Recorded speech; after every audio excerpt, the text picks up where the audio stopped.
और नूर मुकद्दम कत्ल केस में 9 मुल्जिमान की बरियत को इस्लामाबाद हाई कोर्ट में चैलेंज कर दिया गया। मुद्दई शौकत मुकद्दम ने मुल्जिमान की बरियत ख़त्म करके सज़ा देने की इस्तदा कर दी।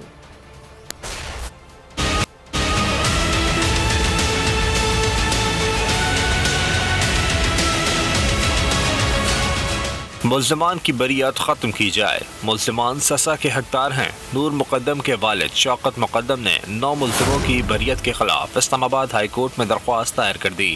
इस्तदा की कि मुल्जिमों के खिलाफ डिजिटल शवाहिद मौजूद हैं। ट्रायल कोर्ट ने खिलाफ कानून बरी किया।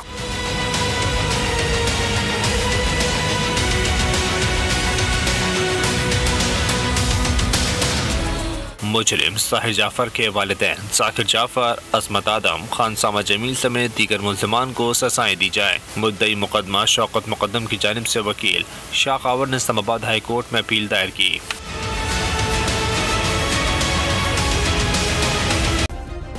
सब्सक्राइब करें और बेल दबाएं ताकि कोई खबर रह न जाए।